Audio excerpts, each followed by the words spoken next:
ရုပ်ရှင်ကြည့်တဲ့အခါဗန်သားပြင်ပေါ်ကမြင်နေရတဲ့မြင်ကွင်းတွေကတကယ်အစ်စ်တွေလို့ထင်နေပါသလားဒီနေ့မှာတော့ကဘာကျော်ရုပ်ရှင်ကားကြီးတွေရဲ့ရိုက်ကွင်းနောက်ွယ်ကလျှို့ဝှက်ချက်တွေနဲ့ special effect တွေမသုံးခင်နဲ့သုံးပြီးတော့ဘယ်လောက်ထိတောင်ကွာခြားသွားသလဲဆိုတာကိုပြောပြပေးသွားမှာပါအဆုံးထိကြည့်ပေးဖို့မမေ့ပါနဲ့ဦးနော်ပထမဆုံးအနေနဲ့လူတိုင်းသိကြတဲ့ Squid Game အကြောင်းကနေစလိုက်ရအောင်ပါအဲ့ဒီထဲကနာမည်ကြီး Red Light Green Light Game ကိုမှတ်မိကြမှာပါ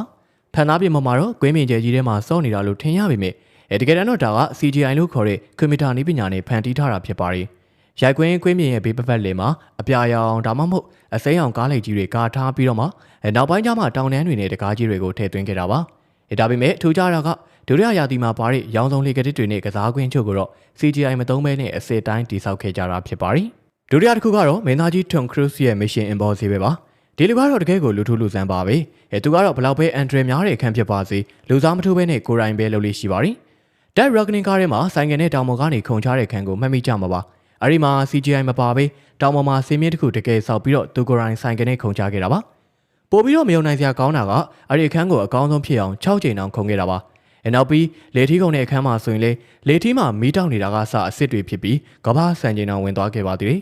အသက်60ကျော်နေပြီဖြစ်တဲ့သူ့ရဲ့စိတ်ဓာတ်ကတော့တကယ်ကိုလေးစားစရာပါပဲ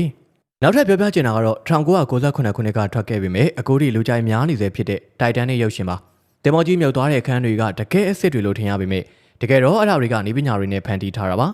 တင်မော်ကြီးနှစ်ပိုင်းကျိုးသွားတဲ့အခန်းမှာတရုတ်ဆောင်တွေရှော့ကြလာတာကတကယ်အစ်စ်မှန်ခန်းစားချက်ကိုရအောင် hydraulic ဆက်ရန်ရကြီးတွေသုံးပြီးတော့ရိုက်ကွင်းတစ်ခုလုံးကိုစောင်းပေးခဲ့တာဖြစ်ပါတယ်စိတ်မကောင်းစရာအကောင်းဆုံးဖြစ်တဲ့ Jack ရေထဲမှာအေးခဲနေတဲ့အခန်းဆိုရင်လေတကယ်တော့အပြင်ကရေကူးကန်ထဲမှာပဲရိုက်ကူးခဲ့တာပါရေကလည်းမအေးသလိုစီးနှင်းတွေကလည်းအထုတွေပဲဖြစ်ပါတယ်ဒါပေမဲ့တရုတ်ဆောင်တွေရဲ့တော်လုံးတဲ့အမူအရာနဲ့ VFX ပညာရှင်တွေကြောင့်ကျွန်တော်တို့တွေတကယ်အေးနေသလိုခံစားခဲ့ရတာပါMarvel ပရိသတ်တွေအတွက် Iron Man အကြောင်းလေးပါပါတယ်။ Robert Downey Jr. က Iron Man ဖြစ်တရုပ်ဆောင်တဲ့အခါတကူလုံးတန်ချက်ကဝစ်စုံကြီးဝယ်ထားတယ်လို့ထင်ရပေမဲ့ရိုက်ကွင်းမှာတော့ရင်ဘတ်နဲ့လက်အချို့မှာပဲဝစ်စုံစိတ်ပိုင်းလေးတွေတက်ထားတာပါ။ကျန်တဲ့တန်ချက်ကတကူလုံးကိုတော့ CGI နဲ့ပဲဖန်တီးထားတာဖြစ်ပါတယ်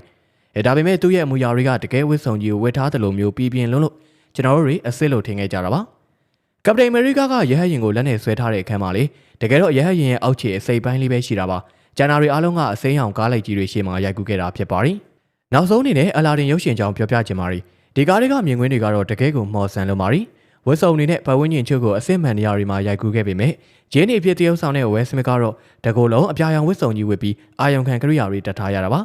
နောက်ပိုင်းမှာသူ့ကိုလူကောင်ကြီးနဲ့မိခိုးရောင်မိခွက်ဆောင်တဲ့သားကြီးအဖြစ်ပြောင်းလဲလိုက်တာပါ